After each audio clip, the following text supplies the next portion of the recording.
this. So there it is, got it.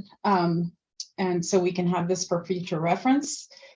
What else? I have a big, heavy presentation, talk heavy presentation, but I was really encouraged and inspired by the conversation that happened at the breakout meeting yesterday with the SAPT folks. So I wanted to also just encourage you all to step in on the chat and mention your questions. I won't necessarily be able to see you raising your hand. So hopefully somebody on the, one of the COOP Consulting or one of my peer colleagues can jump in and kind of say, hey, wait a minute, there's a question. I do want to be mindful of the time, but I do tend to kind of get rambling. So, and hopefully if we end up having discussion, then I just want to make sure that we can stay on time. Andrea tells me that we have until 10:10 for this technically, but we also want to make sure that you have time for a break before the next breakout meeting. With that said, I will start sharing my screen. And you can see the Zoom there. Welcome everybody to my presentation on the WISE and the SMART documents. I wanted to remind you all that these links of these guiding documents are found on the nmprevention.org website. So right there. And we update them here as soon as there is a new version of this document, you will find it here. So this is where you can find the latest version of these two documents. So here we go. I just want to back up a little bit and tell you a little bit about myself and why I've been asked to give this presentation, or I offered actually, I think, to give this presentation. So I've been working for a long time with OSAP, I think most of you know, and I have been part of the development of these two foundational documents that have helped guide the work, help keep everybody on the same page, and let everybody kind of know basically what the expectations are for the work, and as well as provide them guidance. And I think that's kind of a key term here is guidance. That we have for both of these documents, the intent is really to provide information and guidance and resources for people and how to implement these strategies. So I'm going to tell you a little bit about the history of these documents because that really helps me understand their purpose, at least when I'm kind of engaging with something that's brand new. Brand new or even old, old for you, like you've heard it, but many of you who've been around for a while might hear some new information today, just because as I kind of tell the story about the development of these documents. So basically, if we think about these two documents, the SMART documents is something that helps you define outcomes for any strategy or intervention, including its objectives and the corresponding goals. And then that's basically kind of where you're going. The WISE document offers benchmarks and benchmark indicators and possible activities is about how to get there. So both are core to your reporting, I think, as you know. So to me, I felt like I had to actually kind of back up a little bit and talk about the OSAP strategies as well, because the SMART document was developed at the same time that this list of core strategies was developed. So, kind of core to these core values for me with these two documents is that they're both research-based. All strategies are derived from the best practices in scientific literature, what we call EBPs, evidence-based practices and policies, community design. So these strategies, their outcomes, benchmarks, and they should reflect New Mexico community prevention input. When we developed the original list of strategies with the SMART document, we were very mindful about what the strategies were that could be implemented here in New Mexico and that we had some success. And I'll talk a little bit about that in a little bit. They're also responsive to change. So the design of both documents is meant to allow for adaptation to environmental conditions. So many people, when they first come into the system, might look at these documents and become a little alarmed because it feels as though it's creating a restrictive conditions for implementation. But that is actually not the case. And we really intentionally tried to kind of build in flexibility to these strategies, knowing that things happen. And I think that all of us definitely know and understand that based upon our experiencing the pandemic and how we had to kind of very much shift our practices and our work in response to things that were very much beyond our control.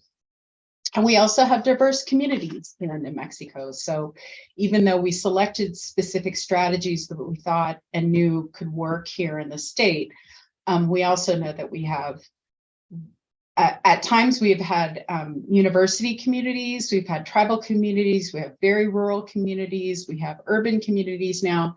So our tiny little state is still quite diverse. And so we need to make sure that all of these activities and the way that strategies are defined and implemented allow for some flexibility. So the strategies themselves are derived from research-based logic models, and I'm going to show you a couple of examples here. This was, Michael Koop will recognize these, and I'm sure my colleagues at PIRE will. These are Harold Holder and Boaz, who are PIRE researchers, developed these logic models in reflection of the research that showed how to best address alcohol related crashes and harms. And so way back when we started with what's called the SPIF-SIG grant, this is when we kind of made this great transition from direct services, curriculum-based approaches in OSAP towards working with what we now call environmental strategies, or they can be called population-based strategies. So this is kind of maybe take you a while to kind of wrap your head around it. We have different ways of developing logic models. This might look a little bit more like what you're accustomed to, but we selected the strategies with the contribution and the support of the SUW, the State EPI Outcomes Work Group, or at that time it was the State EPI Work Group, to focus in on the strategies that we thought were the most effective. And so then, anyway, so I just wanted to kind of show you that these are research-based logic models, and there's kind of the rationale behind developing the strategies, the way that they were defined had to do with these intervening variables and contributing factors that we knew that eventually led to the reduction of motor vehicle crashes. So hopefully you all have talked a little bit about intervening variables, but does somebody want to share what an intervening variable is for them?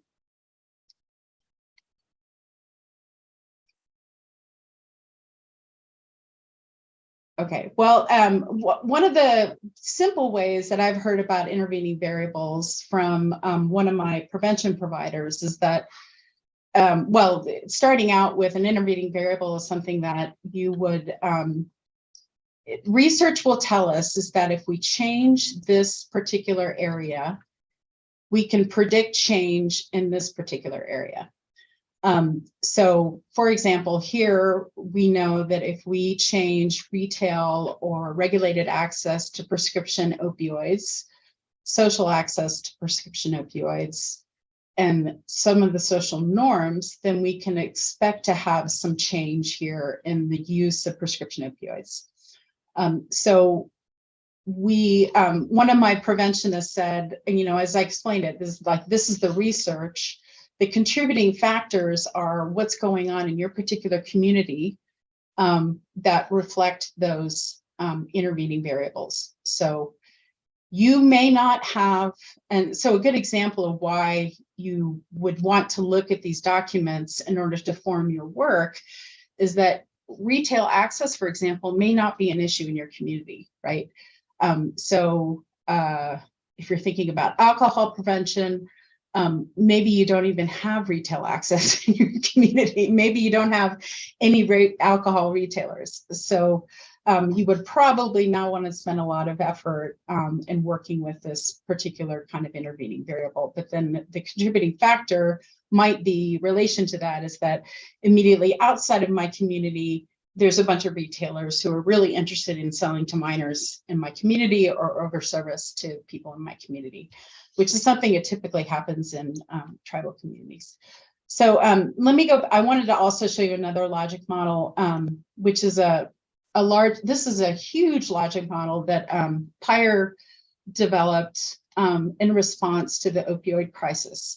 And so this logic model covers all the way from prevention to treatment. And if we look at the kind of work that we do here in OSAP, is that we ended up focusing on the medical opioid use and opioid availability and patient and prescriber kinds of access issues. So you will kind of look at this as some of the areas in which in New Mexico we've decided to focus, even though if we're trying to look at opioid related harms, there are all kinds of things that we need to make sure that we're able to address comprehensively. So here we have access to, for example, overdose. We're doing naloxone access with PDO grant, trying to get it address naloxone access through first responders, non-governmental agencies, and other populations. But this is just an example of how logic models, we created this logic model, or my team at Pyre, I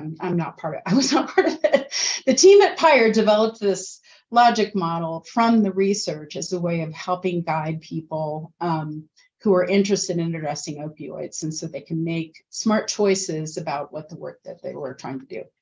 You all are asked to develop your own logic models that reflects your work. So and this is where I'm giving this as an example. This is from the SPIF-RX grant from fiscal year 2020, and the different strategies that they were working on that were addressing these contributing factors and these intervening variables. Why am I going into this?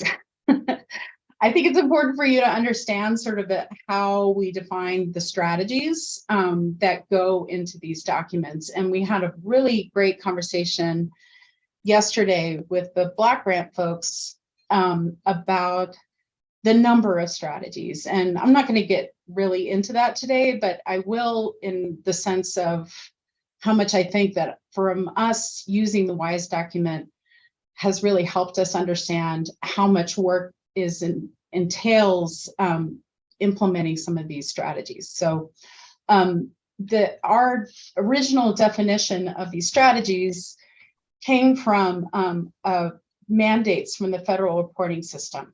So we had to define particular strategies. We were doing kind of SPIF-SIG related work at the time. It was very challenging because everybody was kind of creating their own SMART objectives, which is something that we were all required to do.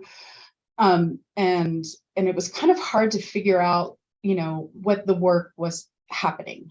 So when we were required to do this under the federal reporting system, we had to define each strategy under a number of different kind of identifiers. The CSAP 6 strategy, if it's in what intervening variable it's focusing on, what population it is, if it was in population-based or if it was a direct service.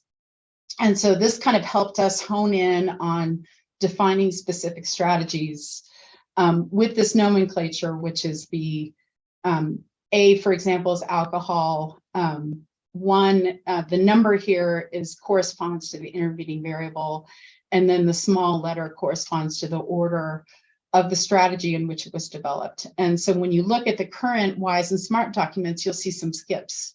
And that might reflect some strategies that have been deleted or even not yet kind of developed. So So let's see. And these number of strategies was originally meant to be defined in a way that reflects equitable effort per strategy. And we're going to talk more about that. And then each strategy is named and labeled, as I mentioned, according to these pieces. I would recommend that you all also take a look at the introduction to both of these documents, because it will give you some good explanation about sort of the logic of how it's created and constructed. So why the SMART document? So as I mentioned, we were kind of facing these federal requirements to kind of specifically classify the work that people were doing. And this is at a time when the OSAP director was only Karen Shaman. So, and she was only one person. And so she was struggling with trying to figure out how we could kind of manage the work that was going on and make sure that everybody was sort of on the same page. So as I mentioned, the SMART document sort of started with trying to align the work expectations overall and identify common outcomes and practices that were core, which is reflected in those indicators that are in the SMART document, and then streamline this oversight. So the preventionists at this time were working on these evidence-based and population-based interventions.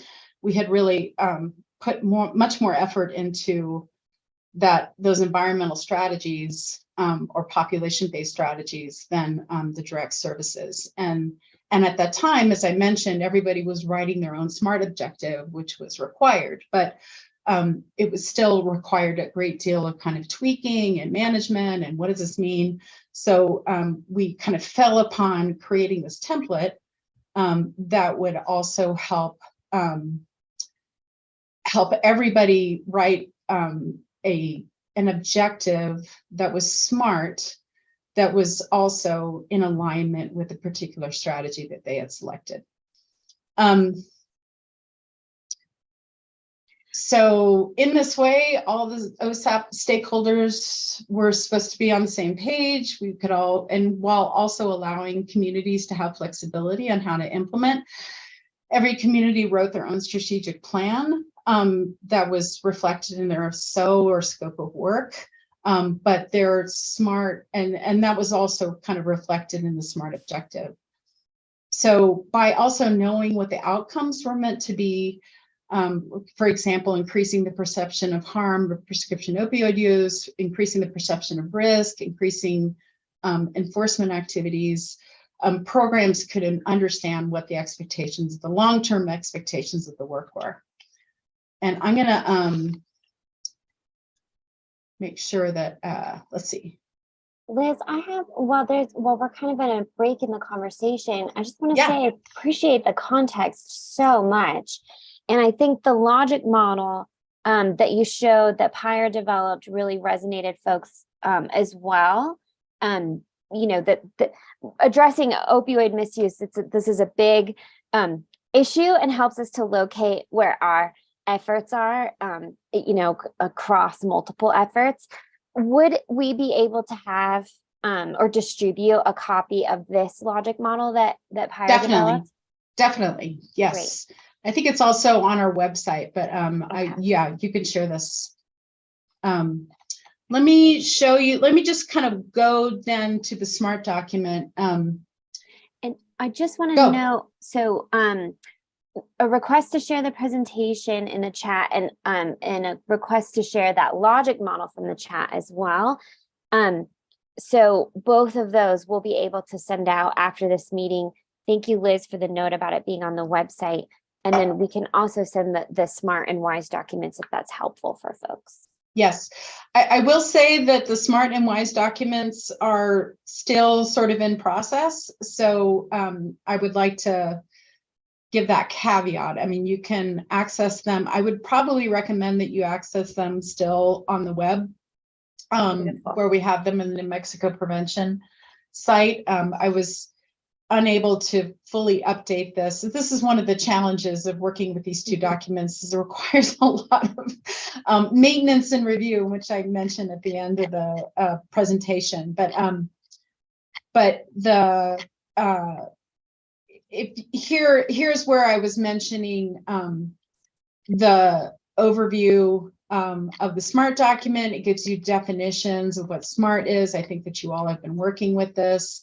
Here are the principal goals that are involved in. So this is, for example, we have to revise this to add cannabis and other substances. So which we have recently adopted a couple of new strategies that prevention providers are sort of piloting, following up the SPIF process training last year. So here we have some more explanation, and this kind of gives the rationale for using the SMART document. This explains the goals that we've been using. And once again, these goals came greatly, considerably from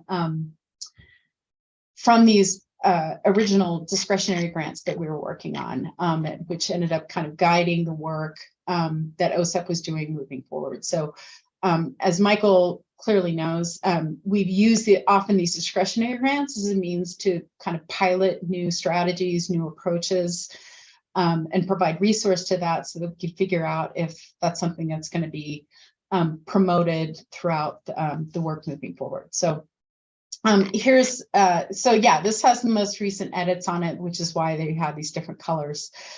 But so what you would have here in the SMART document is the wording of the strategy itself. And then you have an example objective with these blank spaces here that you would tailor to make appropriate to your community.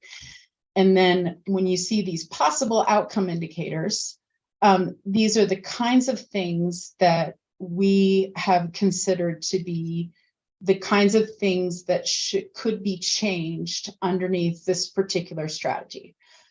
So this ATOD policy, this A1D, as we talked about yesterday in the presentation, is a tricky and challenging one, but probably a little bit easier to give this as an example, for example, with the enforcement strategy, which is, you're trying to increase highly visible enforcement activities by some real measurable change is often something very concrete, like by increasing sobriety checkpoints from by 1 a year, which is a very specific measurable change. So one of the errors that people often do, or not errors, but I feel like it's less smart, is they might just put a percentage number in here. But we often like to look at those indicators to try to figure out what's going on in your community, what are the activities, what are the things that you're trying to do. So when I look at your objective for this strategy, I want to know specifically, what are you really trying to do with this ATOD policy work? Are you trying to change policies overall? Are you trying to increase highly visible enforcement or monitoring activities? Those are very different kinds of work that you can be doing. And that's where your outcome indicators will demonstrate what your community needs are. So that's sort of the, we color coded these so that they're related to the intervening variable. At one point, I think that we're gonna do some really nice work on, keeping this more technologically savvy. I think we keep it in words so that people can copy and paste. So then also you have the examples so that you can really understand kind of what the relationship of these possible outcome indicators are with your particular strategy. So I kind of leapt ahead of myself, but let's see. Here we go. Okay, so I think I got into why the SMART document. Yes, we did. And some more piece on the SMART document. It really helped. OSAP needs several needs at once. So it aligned with this list of approved evidence-based practices that we've been using, and which was, as I mentioned, developed at the same time. It aligned work and reporting among the many programs with few management staff at the time. and then oops, you guys are showing up in my window here. Oh, there we go. Sorry. Go back. Okay. It helped OSAP come to an institutional agreement about what strategy outcomes were meant to be, especially in, with new coalitions, new communities coming on board with prevention. A lot of the population-based prevention work was a bit counterintuitive and needed to have very kind of specific ideas about of where you were heading with this strategy. So, new folks might come in and be interested in kind of promoting a just say no message, for example. But we know that from the logic models that that's not effective. So it really kind of helped everybody kind of stay on the same path in terms of what the intended outcomes of the work were to be. So it also helps support outcomes evaluation that could be reported upon annually. One of the comments when we were talking about the New Mexico Community Survey yesterday, sorry guys, one of the reasons why we have it every year is so that we're able, and we have it timed the way we have it, is that so that people can get the results back and place it into their report. And this is really something different because, as you all know, for example, working with the Youth Risk and Resiliency Survey, it can take quite some time for us to get results back. The community survey also really focuses on those intervening variables and contributing factors. Those are things that can change in a shorter amount of time. And if we're following that logic model, that we can hope that those will have move us more towards the intended outcome of reducing alcohol-related harms, alcohol-related consumption, prescription opioid use and misuse. So this really helped us focus on that outcomes kind of driven evaluation by knowing that what's really important about the SMART document is that it has recommended outcome indicators that can be measured. So you and your evaluator don't have to spend a lot of time inventing new surveys, inventing new techniques to gather data. It gives you very clear instructions on, you can gather this, you can gather, and a lot of them come from the community survey, which is one of the reasons why our core survey is the length that it is that probably with the exception of a few demographic questions and maybe some kind of contextual questions, all of those questions are required for one strategy or another supported by OSAP in order to evaluate the work. So it gets, the SMART document gets updated with new grants, new strategies, and as new data sources become available. And ideally, it's updated and improved continuously. As I mentioned, though, it is quite a lift to update and correct this and make sure that it goes through the processes of OSAP requires to make sure that there's quality control and that we're all in agreement about what changes should and can be made. And then we also update our community survey and our annual strategies for success analysis and the finding sheets in order to reflect the needs to document the outcome indicators. So if you wish to, like a good example is parents. We've adapted some new strategies under the prescription opioid related work, which is to measure whether to try to influence parental behavior, right? Parents providing alcohol to minors, but parents also sharing safe storage of their opioids. So we added the question about if you are a parent, and then we also added questions about the age group of people that you are parenting or living with and responsible for. And then So we are able to combine that analysis so that you can quickly go into your finding sheets and figure out what percentage of parents reported providing, sharing their opioids, or what percentage of parents reported sharing alcohol with minors. So that's, part of how this whole system is. We try to make it very integrated. So as I mentioned, this helps ease the evaluation by establishing easy to identify outcomes for each strategy. It's provided an easy, quick way for OSAP leadership, TA, program staff, and evaluation to identify intended outcomes. Programs and their local evaluators can focus on collectible or already collected data to assess community needs and evaluate population-based outcomes. And this is partially where that 20% required cutout for evaluation came from. It's just the knowing that the local evaluator holds key knowledge about fidelity and outcomes, and we can make sure that they can focus on helping you collect the community survey, for example, in the most representative way, and being able to draw the links between what you gather, for example, in the community survey and your reporting. For example, you're really trying to move access of young adults to alcohol, or if they're sharing alcohol with other people. Your evaluator is going to have to help you make sure that you're collecting a good number of 18 to 20-year-olds from that survey so that you're able to really interpret that data well.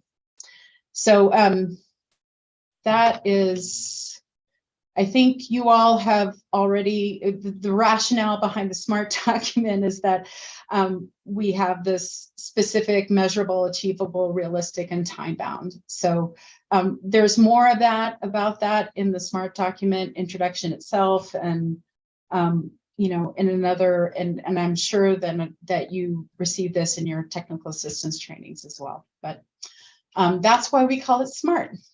So now it comes into the WISE document, and these both, when we kind of got the team together, we kept thinking about, like, folks need to know what they're signing up for when they're selecting a particular strategy. And so what we hope, especially with the addition of the WISE document to the SMART document, is that it will support implementation with guidance for intended outcomes and fidelity. And fidelity means, are you doing the work in the way that the research shows you that the work should be done?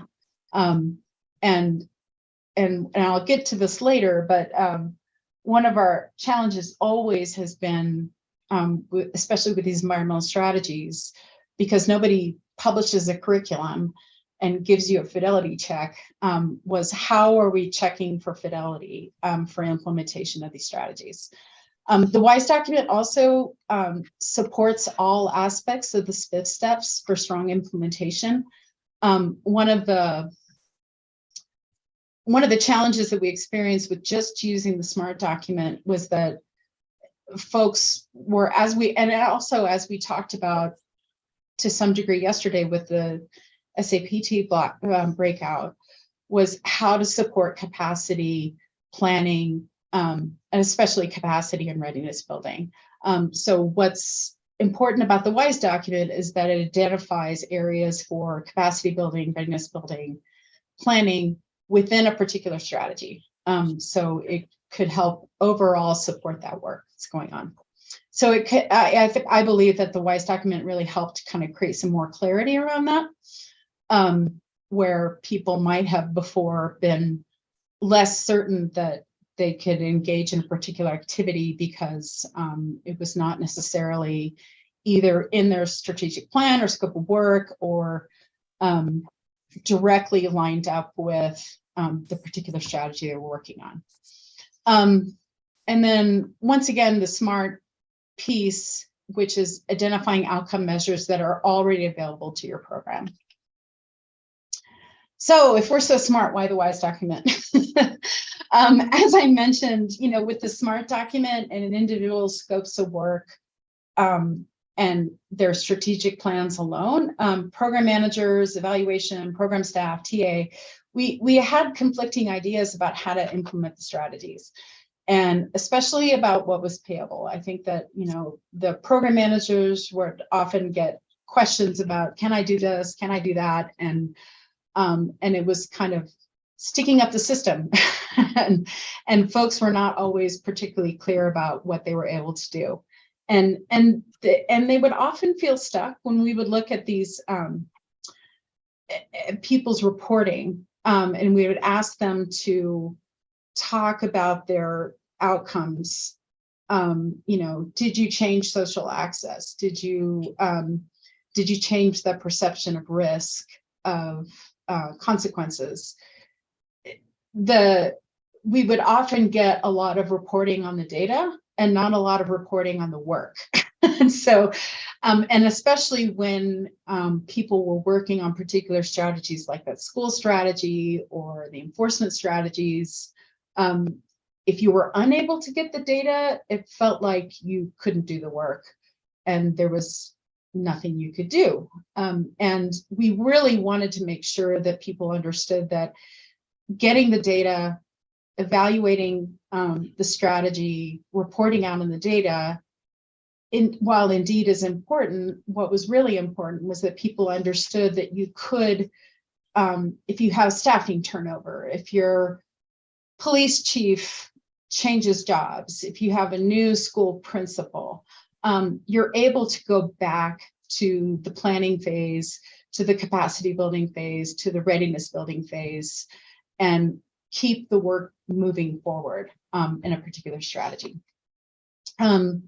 So they also could feel like they were failures if they were unable to get the data or unable to make the desired change in the SMART objective, and we didn't like that. And as I mentioned before, we had a hard time identifying how to document fidelity for population-based approaches, because what we had were the logic models, and we had the research, but we didn't necessarily have like clear checklists. And as I mentioned, there just needed to be better alignment among the OSAP stakeholders about what strategies were meant to achieve and how to achieve it. And this is a lot. Developing the WISE document itself was a very long and complicated process, and we started with a list of benchmarks or activities, kind of core activities that Coop Consulting's team developed. And then we met as a core group with folks from Prior, folks from Coop Consulting, and Karen Shaman, the then director of OSAP, to figure out how to develop this document. And it's an imperfect, just like the SMART document, it's an imperfect document and it's an evolving document. But I truly believe that the more that we're able to work with this, the more alignment and understanding we're going to have, and the fact that it's linked to your reporting work as well, make sure that you're able to continuously work with it. I think what's really important, and I look at this when I look at people's reporting and when I do reporting myself, it's really important to understand the structure here of the short-term, intermediate, and the long-term outcomes. So our short-term benchmark is about assessment, planning, capacity. And then the intermediate one is technically implementation. So when I've been reporting back to the feds on some of these strategies and these other discretionary grants, for example, we're working on increasing the perception of risk of misuse of opioids. We define the strategy as this, and then you end up kind of going through answering all of these questions about how to how implementation has happened. And you may have already developed your materials, you might have focus grouped them, you might have met with your media provider and developed a plan with the media provider, but you actually haven't disseminated the media yet. That, according to implementation, nothing's happened yet, even though you've done all this work in terms of planning and assessment and capacity. So this makes sure that you're able to, you and we are able to understand kind of where you are in implementing a given strategy. And I think that this is a kind of good reminder for you all when you are in your reporting, that you think about some of these benchmark indicators might feel duplicative. And I agree that we need to kind of do another review of them. But it's important to know that try to remember, were you planning or were you implementing when you were doing this work? Or were you implementing and evaluating? So that's kind of the way that and I'm going to go through this when we go to our, take a look at the example reporting document. And then, of course, the long-term outcomes focus on that SMART objective and its corresponding indicators. We've got a little bit of activity in the chat. So Crystal asked for links specifically to the documents, and thank you to Christina and Dave. They provided some links in the chat, and Ashley as well. So I just want to call folks' attention there that the links where you can find these documents on PIRE's website are in the chat. We also have a comment from Joanna who says, I found this to be helpful from going from so many different options to everyone was on the same page. That's interesting. What are you saying, Joanna, about that?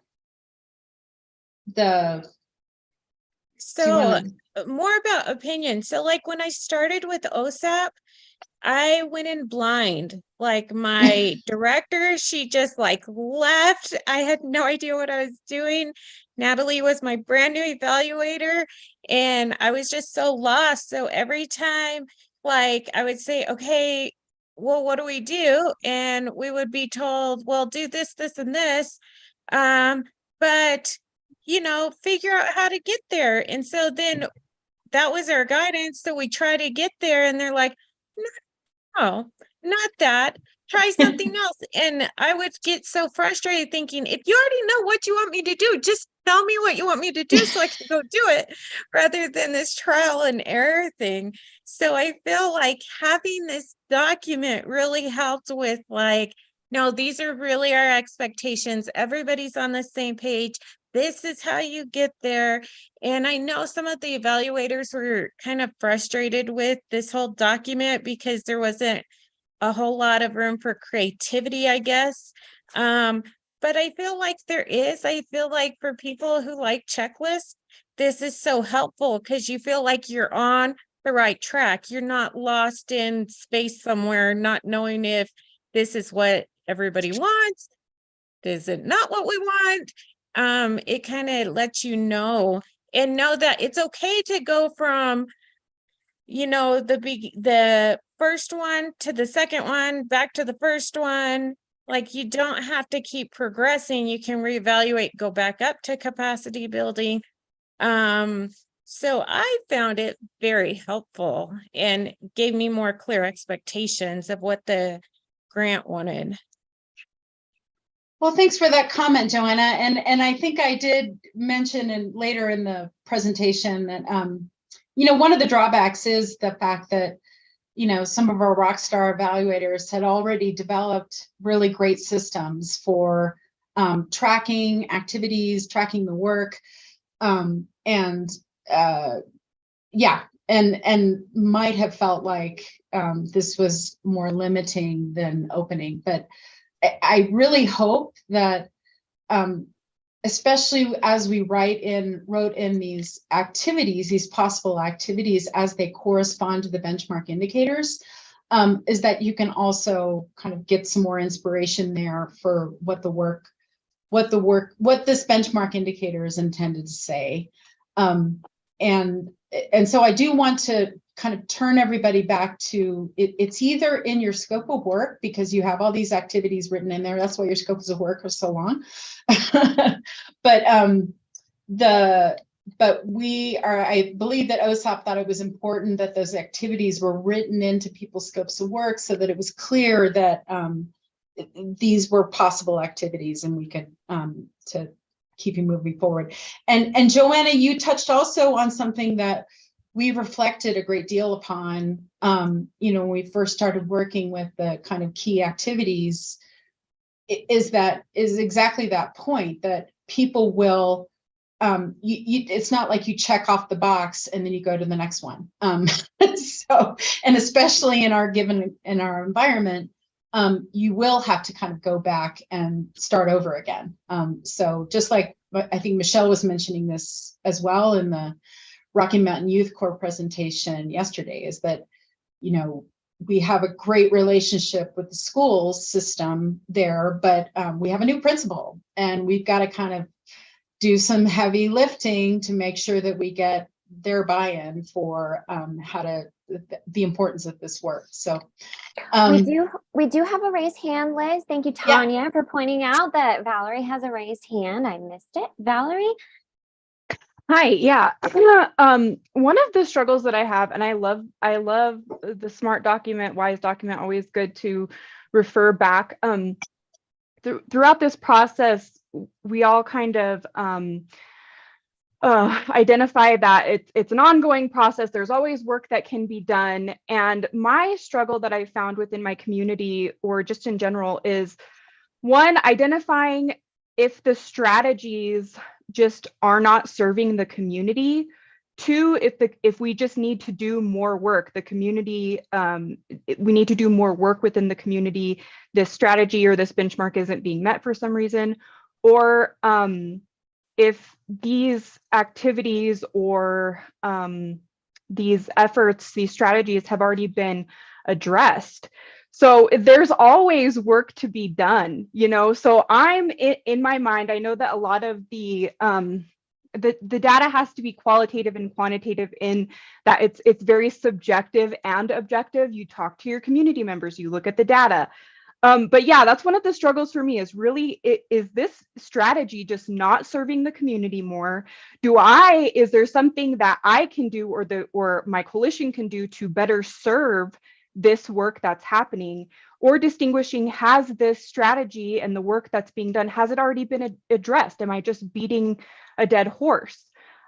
So tips in which to really, I know that it's hard to get like a concrete answer for this, but tips to make those identifications, like, am I looking at my long-term benchmarks and seeing, yes, this has been met, we can't really check a box, but just identifying really what the need is within the community. Any tips on that identification would be great. I think you summarized it, Valerie, in my mind.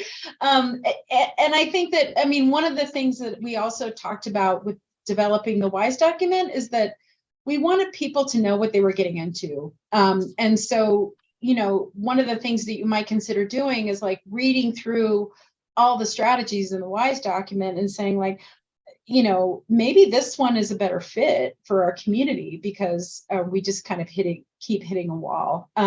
Or maybe working on a different indicator is what we need to be doing. So, a classic one is if you're working on prescription opioids as who's your main social source of prescription opioids in a community? It might be the elderly, it might be college students, sharing amongst themselves. Those are very different approaches. So you might think about we got great capacity with safe storage and not sharing, and we got this running wonderfully with the elderly population, but maybe we need to kind of look at our data, look at our community survey, see who's who some of those hotspots are. So, and that's also included in those benchmarks. So, one of the things that we tried to do, and we're still working on, is trying to align a lot of those benchmark indicators throughout the strategies so that you're aware that, and here's just a couple of examples that that you're aware of, you gotta know what's coming when you're Right. dealing with the strategies and you're working the SPIF process at the same time. So right. If just one more question, if we Yeah. are looking to like maybe switch out a certain strategy to see how we can better address a certain topic, whatever, let's say it's an alcohol strategy. Would your suggestion overall to be to kind of switch it out with another alcohol strategy that might not be exactly like it, but kind of similar to it, as opposed to switching it out to another strategy that's completely different? And I know that there's a lot of behind information on that, like what really is the need within the community and stuff. But if we're looking specifically at alcohol, because alcohol is continuously going to be a problem, if we're switching out strategies, would you suggest switching it out with another alcohol strategy to see, okay, maybe I can implement this a little bit better within my community? I think it depends. I mean, I would engage in a deep conversation with your core team, draw upon technical assistance, work with your evaluator, and really think about the capacity of your coalition and and your particular work group, and see if what you can kind of build upon, draw upon. Of course, you do need to think about community needs, but you also don't want to kind of overtax your own community as well, or your own prevention group as well. So and that might entail having, just doing some deep dives into both of those documents to think about what might look different. I mean, for example, working with one of my programs, we've always been wanting to get party patrols going, and cops just like never show up. And my preventionist was like, they were talking about party patrols the other day, and I was like, oh, we got to hop on that like as soon as we can. So that might be, and that's just a matter of changing an indicator or focusing on a particular indicator in that enforcement strategy, but and maybe looking more carefully at what some of our community survey data is telling us as well. So I would also look at those trends. That's why we ask you to report out on the community survey data for the last several years, so that you can kind of think through that, like what's been going on in the community and why and how. But yeah, I would think about capacity a lot. How able are you to implement this particular strategy? Where are your strengths? Where can you feel successful? So, and it's not. Yeah. Oh, I'm go. sorry. I didn't mean to interrupt, Liz. Go ahead. No, go. Oh, I was going to say, thank you, Valerie, for the questions. And we did have another hand from Joby. Joby, do you, I'm sorry, I missed it initially. You had a hand and then not. Do you still have a question? No, I was going to tell Valerie, when she said, like she's hitting a wall, like once you have a tool, keep that tool in your tool belt. It's kind of an adage of, I'm kind of new in this prevention, but I was a part of the prevention in my prior job. And what isn't working today doesn't mean it won't work down the line.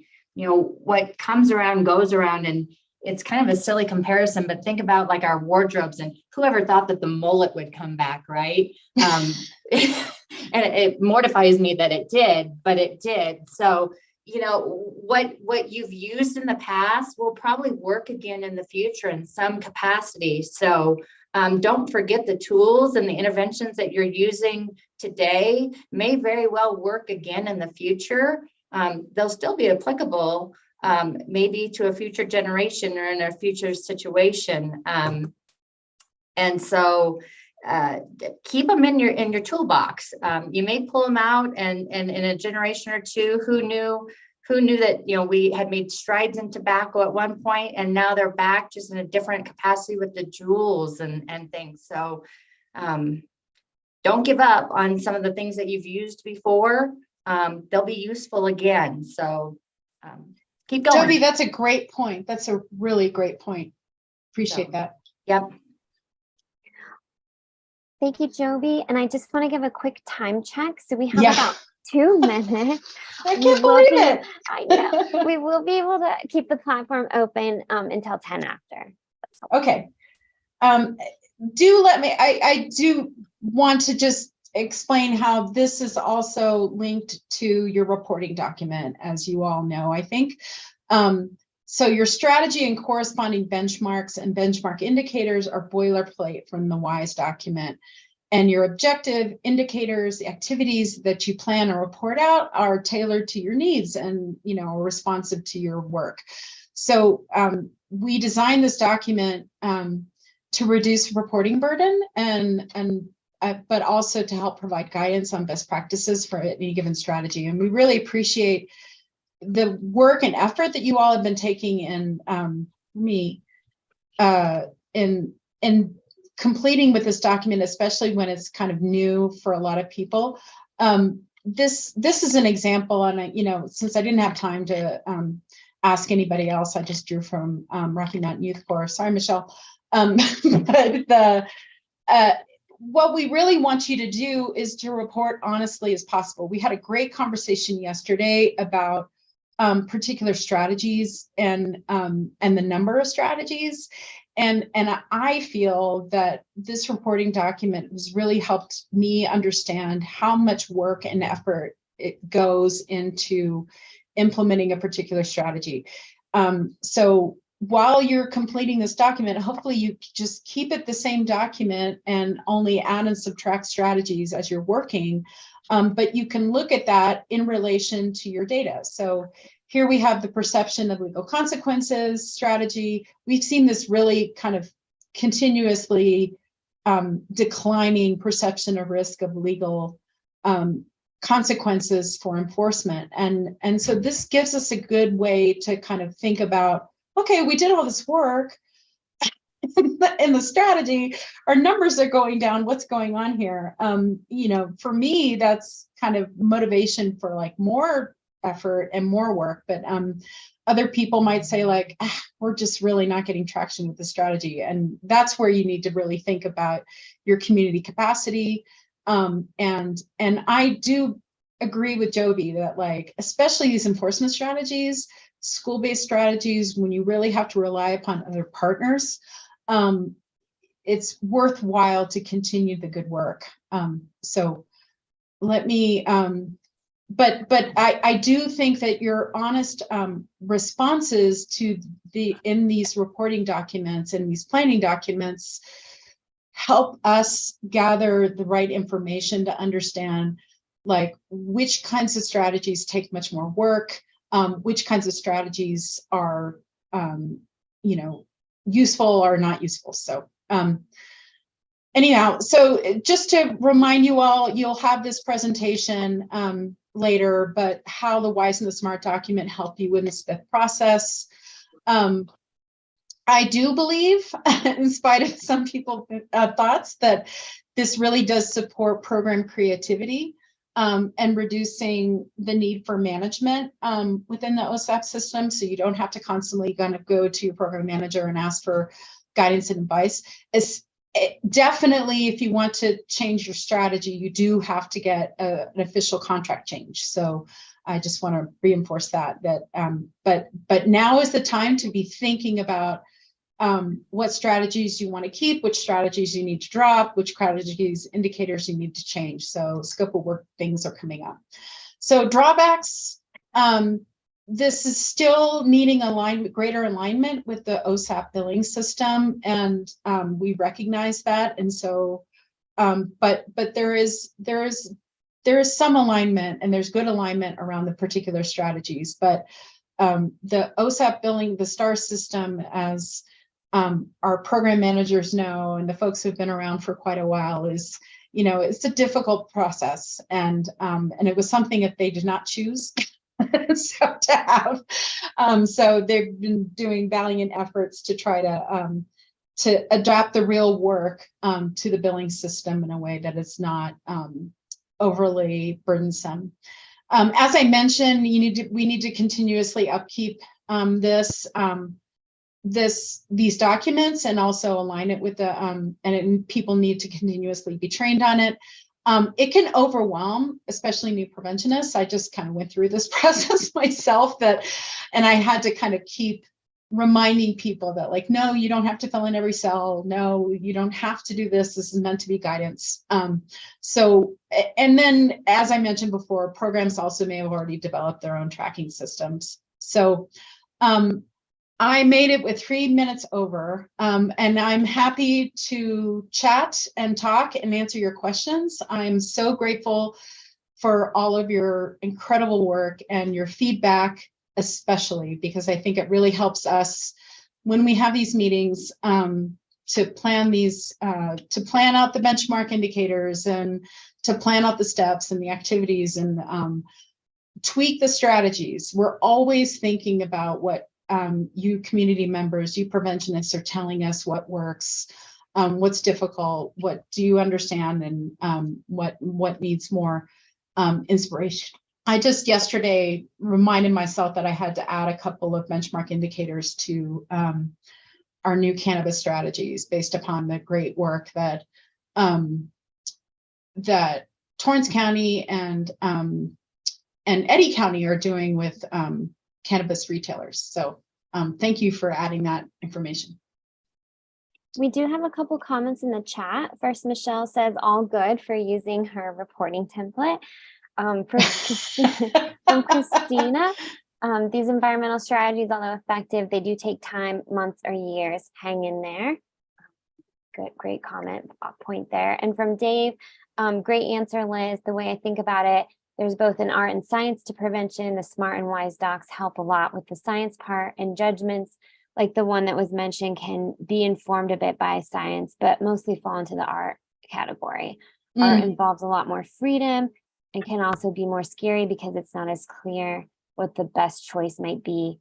Liz's suggestion to be as well informed as possible is right on target. Rely on the wisdom of those who know your community and have extensive experience in the field of prevention, and take comfort in knowing that this is a judgment call. Yeah, you all, when you want to present a change in strategy, you know, you have to provide a kind of evidence-based argument for that change. And I firmly believe that, you know, not just the quantitative data that you have, but the qualitative data, what you're hearing from your community, what you're hearing from your coalition, what your knowledge is about your current capacity is also evidence-based. So you should include that information as well when you're considering changing a strategy. I want to note too that the WISE document, the SMART document, these are all tools to help you. And you also have resources, the OSAP team, the PIRE team, the COOP team. We're all here to help support you as well. So Liz made a comment about these documents can be overwhelming for new preventionists. We're all here and want to help set you up for success. I have one little thing to add as well, just so we can mention it real quickly, is I wanted to mention that, and thank you, Tanya, for reminding me, is that we are working on a tribal WISE doc as well. And so that is, will eventually be rolled out, and we're hoping that that will, we'll make time for it. We got to make time for it. It's just we're, as Liz mentioned, you know, updating just the current one and doing a lot of things with really looking across the entire system. So just wanted to give that information to those programs that are working with tribal populations, that we are working on getting that launched, and hopefully that will be coming up before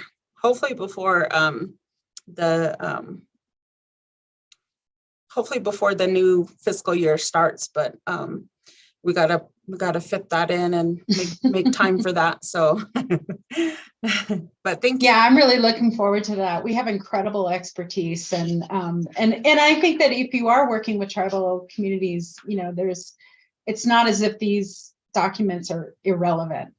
They can certainly help support the work you're doing, but the more specific guidance that can be given, I think it's really important. Everybody wants to work with cultural sensitivity and respecting the structures of power and influence in your particular community. And we talked about this yesterday, right? Is that, you know, if you're going to be doing the community survey in a tribal community, you better be talking to tribal leadership, because that's, yeah, and implementing anything. So. Questions, recommendations, thoughts, reflections? I would love to do a longer, sort of more interactive workshop on this. And so I have to apologize for kind of being the talking head here. But and Andrea and I were talking before that they've really been working with a WISE document in their training system. So I'm really happy to hear that too.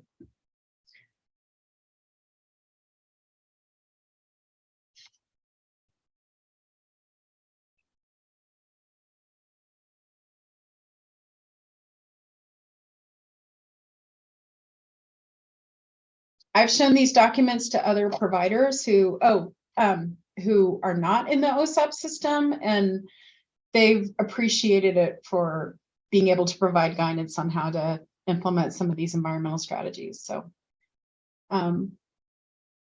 anybody else had a hand up, want to speak? Well, thank you for your time. I think we have one more minute, and thanks for your patience with me as well in the talking head piece. So I always really want to hear your feedback and your thoughts. So and so we can figure out how to make